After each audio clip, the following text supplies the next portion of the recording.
Hello बच्चों, आपका स्वागत है मेरे चैनल देवेंद्र स्टडी सेंटर पर। बच्चों, आज हम सीखने वाले प्रश्नावली 9.1 एनसीईआरटी क्लास 10th के दूसरा क्वेश्चन। हमने फर्स्ट क्वेश्चन को सॉल्व कर लिया, ये हमारा दूसरा क्वेश्चन है। चलिए चलते हैं दूसरा क्वेश्चन। दूसरे क्वेश्चन को देख सकते हैं क्या लिखा है कि आंधी आने से एक पेड़ टूट जाता है और टूटा हुआ भाग इस तरह से मुड़ जाता है कि पेड़ का शिखर जमीन को छूने लगता है और इसके साथ 30 डिग्री का कोण बनाता है। पेड़ के पाद बिंदु की दूरी जहां पेड़ का शिखर जमीन को छूता कितना है 8 मीटर है। पेड़ की ऊंचाई ज्ञात कीजिए। चलिए हमने एक चित्र भी बना लिया है, ये हमारा फिगर बना हुआ है, देख सकते हैं। तो क्या ये ए और बी ए बी सी और डी दिया हुआ है, तो क्या मानेंगे हम लोग। देखिए हल करने से पहले मानना पड़ता है। तो माना पेड़ की ऊंचाई, ये क्या है, एक पेड़ है, मान चलिए पेड़ होता है।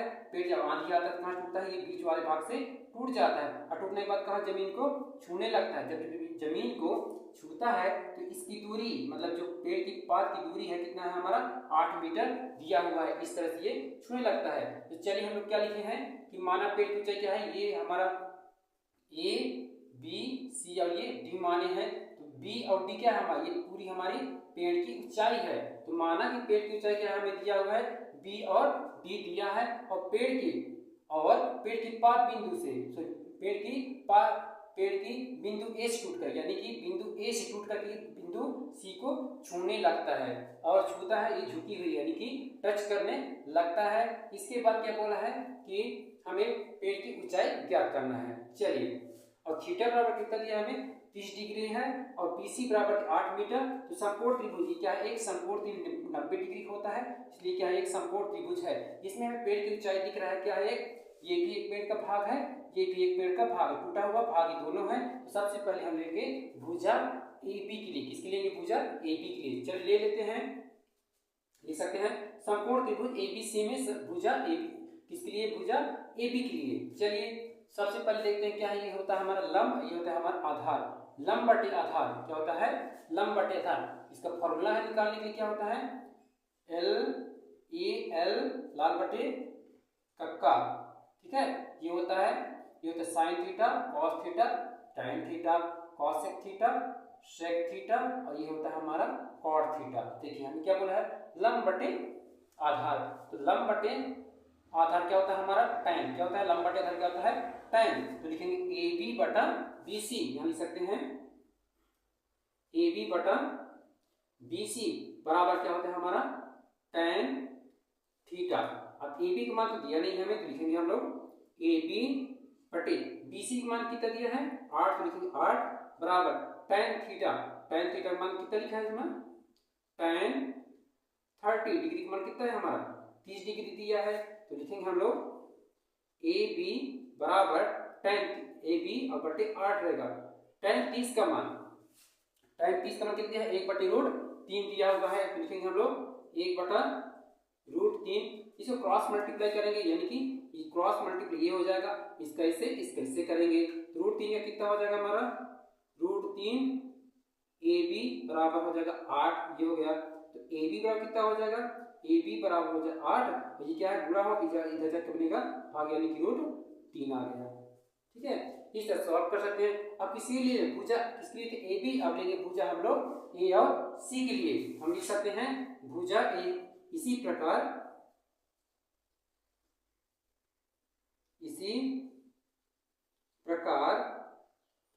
भुजा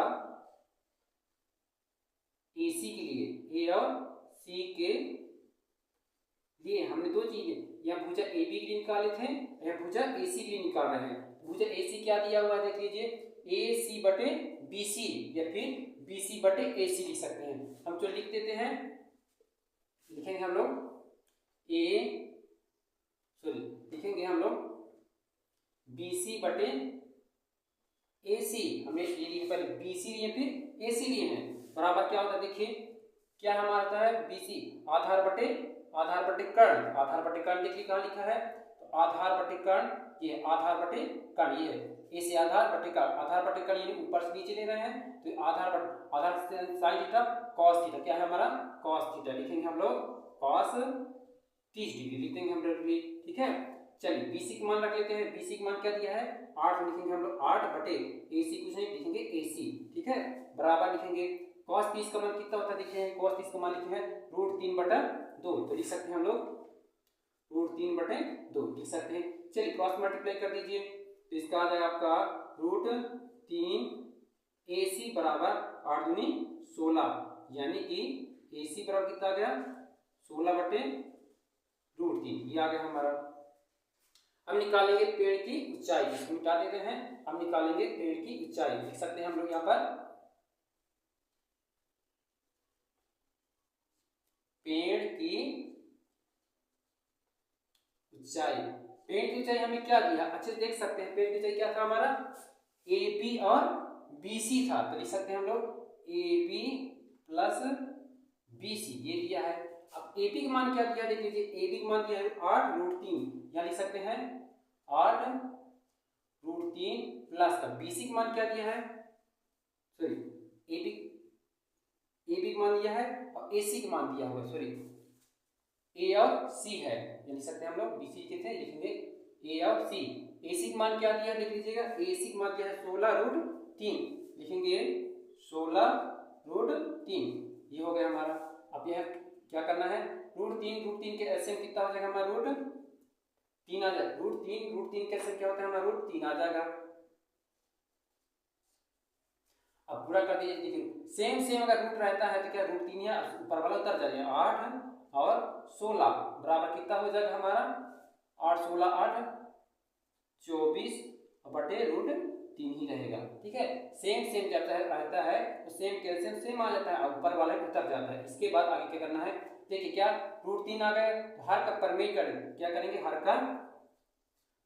का परिमेयकरण। जब भी ऐसे क्वेश्चन आता है √3 आता है तो हर का परिमेयकरण करना ही पड़ता है। चलिए हर का परिमेयकरण कर देते हैं, तो लिखेंगे हम बराबर 24√3 गुणे √3 का ऊपर नीचे गुणा, हर का परिमेयकरण मतलब √3 का ऊपर नीचे गुणा, तो √3 बराबर क्या आ जाएगा देखिए, √3 का √3 से गुणा करके क्या हो जाता है हमारा 3 बन जाता है, और इसका गुणा करके कितना आ जाएगा हमारा 24 और √3 का 3, ये आ गया। कट रहा है, काट दीजिए, 3 8 24, यानी बराबर कितना आ गया 8√3, ये क्या आ गया हमारा पेड़ की ऊंचाई हमारा निकल मीटर में, तो मीटर में लिखेंगे, फिर 8√3 मीटर पेड़ की ऊंचाई है। इस तरह से आप हमारा ये वीडियो पूरा हो चुका है। अगर आपको हमारा ये वीडियो अच्छा लगे तो दोस्तों लाइक कीजिए, सब्सक्राइब कीजिए और अपने दोस्तों को जरूर शेयर कीजिए।